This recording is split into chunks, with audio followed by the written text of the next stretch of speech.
Lux style award आपको जो मिला नई सोच पे खेल लक्स स्टाइल अवार्ड मुझे मिला था 2022 में और ये मैंने गाना किया था। मुझे अभी भी वो डेट याद है क्योंकि मेरी ना जब मैंने म्यूज़िक शुरू किया था तो मैंने एक लिस्ट बनाई थी वो कि मुझे कोक स्टूडियो में जाना है, मुझे मैनिफेस्ट किया था कि मुझे एक फिल्म सॉन्ग करना है और मुझे लक्स स्टाइल अवार्ड, मुझे अवार्ड जीतना एक बड़ा, मतलब ये सारी I wanted to be in the limelight as well. और मैं चाहती थी कि लोग मुझे पहचानें, मेरे टैलेंट को रिकग्नाइज करें और तो एक प्लेटफॉर्म मिले। और मुझे नबील कुरैशी जिसके डायरेक्टर थे and he used to follow me, that's so nice of him. मेरे लिए बहुत तो ग्रेट बंदा है। सही बात है, मेरे लिए बहुत बड़ी बात थी। मैंने एक कवर डाला था तो उसके थ्रू उन्होंने मुझे फॉलो किया था और उनको मेरे बारे में पता चला था। और एक दिन मुझे 5 अप्रैल 2021 की बात है ये जी, 5 अप्रैल 2021 उनका मुझे मैसेज आया कि फबिहा कोविड चल रहा था, मुझे कोविड हाँ बिल्कुल, उस वक्त लॉकडाउन कम हुआ था लेकिन स्टिल था जी। तो उन्होंने मुझे मैसेज किया कि ऐसा एक है, इसमें ग्रुप ऑफ सिंगर्स हैं, अकेला वो मेरा सॉन्ग नहीं है, उसमें डिफरेंट आर्टिस्ट और भी हैं, वेरियस आर्टिस्ट हैं। तो उन्होंने बोला इस तरह का है और हम चाहते हैं कि एक कैरेक्टर को आप भी रिप्रेजेंट करें। और फिर मैं गई, शुजा भाई जो हैं वो उनके मैं स्टूडियो गई थी और उन्होंने रिकॉर्ड किया था, उन्होंने वो गाना बनाया है और बस वो मैं करके आ गई। कोई मुझे उम्मीद ही नहीं थी कि कुछ इस तरह का एकदम से हो जाएगा। अगले साल जब लक्स स्टाइल अवार्ड्स हुए और वो कोविड के बाद पहले अवार्ड्स थे तो उन दिनों एक फिल्म और आई थी और एक नई सोच थी और एकदम से मुझे अच्छा मैं अम्मी के साथ बैठी हुई थी तो अम्मी से मैं कुछ बात कर रही थी तो मैंने कहा रुके, मैं उनको कुछ बता रही थी कि मुझे आपको अपने फ़ोन पे कुछ दिखाना है। तो मैंने कहा रुके मैं अपना फ़ोन लेके आती हूँ अपने रूम से। मैं रूम में गई अपना फ़ोन लेने के लिए और मैंने जैसे ही फ़ोन उठाया तो मैसेज आया हुआ था अवार्ड शो के लिए कि फबिहा यू हैव बीन नॉमिनेटेड। और मैं तो हैरान और मैं कमरे में आके बैठी और मुझे पसीना आने लगा। मैं वो आप ओवरवेल्म हो जाते हैं ना इस तरह की सिचुएशन में। आपको ये नहीं हुआ किसी ने प्रैंक किया?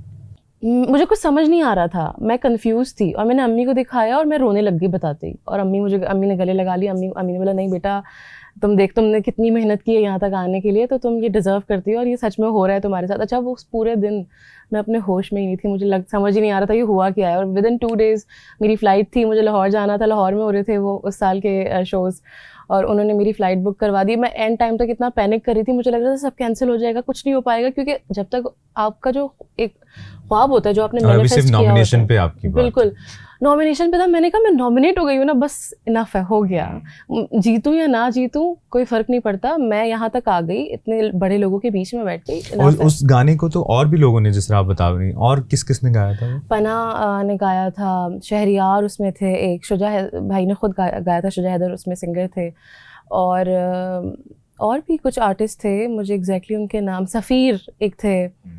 और यहाँ पर ये बात करना बड़ा ज़रूरी है कि शुजा हैदर भी एक ऐसा नाम है पाकिस्तान म्यूज़िक इंडस्ट्री का, यानी कितने प्यारे प्यारे उन्होंने सॉन्ग्स दिए हैं। और अभी जो पाकिस्तान आइडल में जिस तरह वो मेंटोर हैं और म्यूजिशियंस जो नए यंग बच्चे हैं उनको गाइड करें, तो ये एक बड़ा ज़बरदस्त, यानी शुजा भाई को मैंने उनके साथ even apart from this film song मैंने उनके साथ और भी काम किया है।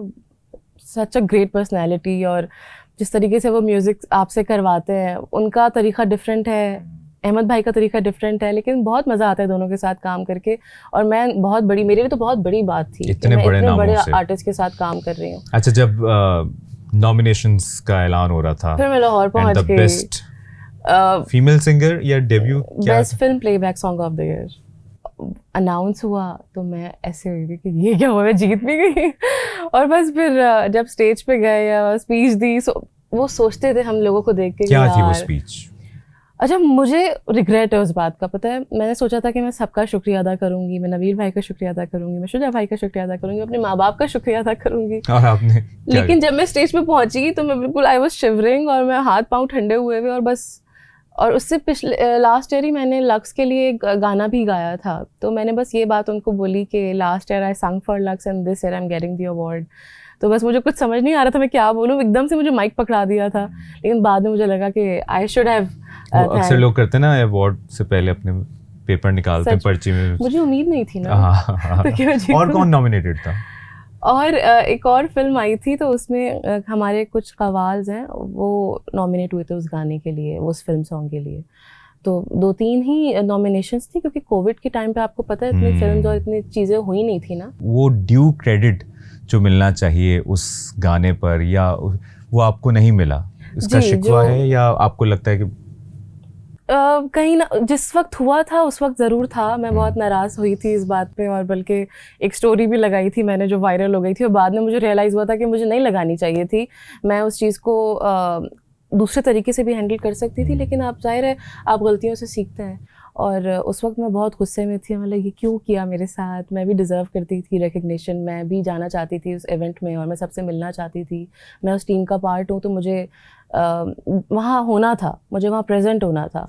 तो मुझे लगा था मेरी सेल्फ रिस्पेक्ट पे बात आई है, और एज एन आर्टिस्ट आप बहुत फील करते हैं इस तरह की चीज़ों को, छोटी छोटी डिटेल्स होती हैं। वाज इट इंटेंशनल या पता नहीं चला? आई डोंट थिंक कि वो इंटेंशनल था, लेकिन अगर वो गलती से भी हुआ तो बस वो उस मोमेंट में मुझे बहुत दुख हुआ था उस बात का। लेकिन विद टाइम मैंने उन चीज़ों को लेट गो किया, मैंने बहुत सी चीज़ें सीखी। अब मुझे कोई शिकायत नहीं है, लेकिन मैं चाहती हूँ कि हम आर्टिस्ट को वो क्रेडिबिलिटी दी नहीं जाती है, वो अकाउंटेबिलिटी नहीं मिलती है जो हम डिज़र्व करते हैं, और वो मिलनी चाहिए। क्योंकि पाकिस्तान में तो वैसे भी आपको पता है कि फ़ीमेल आर्टिस्ट कितनी है, बहुत आप गिन सकते हैं उंगलियों पे, इतनी है। और अगर इतनी आपको कम आर्टिस्ट मिल रही हैं तो आप उनको तो प्रोटेक्ट करके रखें ना, क्योंकि हमारी सोसाइटी से टैलेंट हमारे पास बहुत है। मैं बहुत सारी लड़कियों को जानती हूँ जो बहुत प्यारा गाती हैं, लेकिन फैमिलीज से उनको इजाज़त नहीं है आगे आने की। ज़ाहिर है उनके माँ बाप के डिफरेंट कंसर्न्स है, जैसे मेरे माँ बाप के थे शुरू में, लेकिन बस मैंने उनको मना लिया। और फिर म्यूजिक इंडस्ट्री के अपने चैलेंजेस हैं, अपने चैलेंजेस हैं, सब जगह के अपने चैलेंजेस हैं। तो मुझे जब वो स्टोरी लगाई तो फिर कोई उधर से आया कि नहीं यार ये हो गया, या नहीं वो बात वहीं रह गई? उनका तो कोई ऐसा नहीं है, लेकिन अहमद भाई से मेरी बात हुई थी, कहते क्या कर रही हो तुम, क्यों गुस्सा इतना दिखा रही हो, कोई बात नहीं, अगर हो गया इंशाल्लाह तुम देखना तुम्हें बहुत इज्जत मिलेगी, तुम्हें लोग जान रहे हैं, तुम्हें पूरी दुनिया जान रही है, तुम्हें और क्या चाहिए।